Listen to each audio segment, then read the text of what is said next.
Assalamualaikum warahmatullahi wabarakatuh. Perkenalkan, nama saya Seruni Nadlifa Alfitri dari kelas D Perbankan Syariah dengan NIM akhir 149. Di sini saya akan menjelaskan resum materi 11 sebagai tugas akhir atau tugas UAS yang bertema penerapan diferensial fungsi majemuk. Nah, yang pertama ada permintaan marginal, yaitu apabila dua macam barang mempunyai hubungan dalam penggunaannya, maka permintaan akan masing-masing barang akan fungsional terhadap harga kedua macam barang tersebut. Jika barang A dan B mempunyai hubungan penggunaan, maka QDA sama dengan F dalam kurung PA, PB, dan QDB sama dengan F dalam kurung PA kali PB. Nah, dalam materi ini saya mempunyai contoh, yaitu jika fungsi A adalah QDA sama dengan 100 min PA plus 0,5 PB, maka permintaan marginal barang A terhadap barang A adalah min 2, yang berarti setiap kenaikan satuan harga barang A, permintaannya akan turun 2 unit. Lalu ada elastisitas permintaan parsial.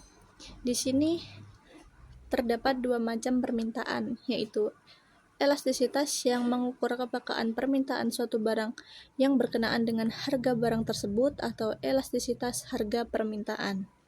Dan yang kedua, ada elastisitas yang mengukur kepekaan permintaan suatu barang yang berkenaan dengan harga barang lain atau elastisitas silang permintaan. Di sini saya mempunyai contoh soal sebagai berikut. Nah, di sini saya ada contoh barang A dan B. Barang A QDA sama dengan 60.000 min 2 PA plus 3 PB. Barang B adalah QDA sama dengan 30.000 plus PA min 2 PB. Di sini diketahui harga barang A atau PA adalah 25.000 dan elastisitas silang permintaan harga barang B terhadap harga barang A adalah minus 10/9. Di sini mencari dalam permintaan barang. Jadi elastisitas harga permintaan barang A atau terhadap harga PA adalah EPA sama dengan QDA per PA kali PA per QDA sama dengan minus 2 kali 25.000 per QDA. Kemudian ada dalam elastisitas silang permintaan barang B terhadap barang A, yaitu EPB sama dengan QDB per PA kali PA per QDB sama dengan 1 kali 25.000 per QDB sama dengan minus 10/9. Nah, kemudian ada biaya produksi gabungan. Apabila sebuah perusahaan memproduksi dua macam barang A dan B, di mana fungsi permintaan akan masing-masing barang dicerminkan oleh QA dan QB, serta biaya produksinya C sama dengan F dalam kurung QA, QB, maka dalam penerimaan dari produksi sama dengan adalah A sama dengan RA sama dengan QA kali PA sama dengan F atau QA. Dalam penerimaan dari produksi B adalah RP sama dengan QP kali PB sama dengan F atau QB. Selanjutnya ada penerimaan total adalah R sama dengan RA plus RB sama dengan F atau QA plus F dalam kurung QA. Lalu yang terakhir ada biaya total adalah C sama dengan F dalam kurung QA, QB, dan fungsi keuntungannya adalah maksimum. Kemudian dalam materi ini terdapat utilitas marginal parsial. Nah, utilitas marginal parsial adalah tambahan kepuasan atau utilitas yang diperoleh konsumen dari mengkonsumsi 1 unit tambahan suatu barang tertentu dengan asumsi barang lain tetap atau konstan. Dalam konteks fungsi utilitas yang melibatkan beberapa barang, utilitas marginal parsial merupakan turunan parsial fungsi utilitas total terhadap jumlah konsumsi barang tersebut. Nah, ini mengukur seberapa besar perubahan kepuasan konsumen jika mengkonsumsi suatu barang berubah sedikit, sementara konsumsi barang lain tidak berubah. Nah, utilitas marginal parsial sangat berguna untuk menganalisis bagaimana konsumen mengalokasikan pendapatan mereka di antara berbagai barang agar mendapatkan kepuasan maksimum. Prinsip keseimbangan konsumsi terjadi ketika rasio utilitas marginal setiap barang terhadap harga barang tersebut sama, yaitu MUX per PX sama dengan MUY per PUY, di mana MUX adalah utilitas marginal barang X dan PY adalah harga barang X. Nah, di dalam materi ini, di utilitas marginal parsial, saya mempunyai contoh, yaitu X1 dan X2.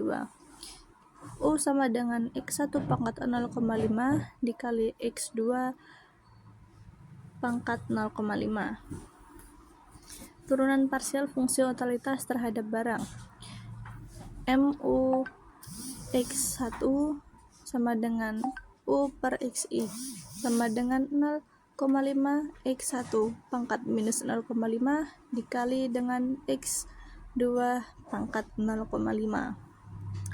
MU X2 sama dengan U per X2 sama dengan 0,5 X1 pangkat 0,5 kali X2 pangkat 0,5.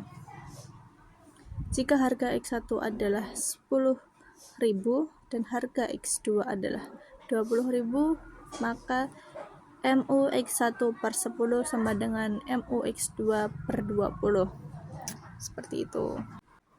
Selanjutnya yang terakhir ada keseimbangan produksi, yaitu suatu keadaan atau tingkat kombinasi faktor-faktor produksi secara optimum, yakni tingkat pencapaian produksi dengan kombinasi biaya terendah.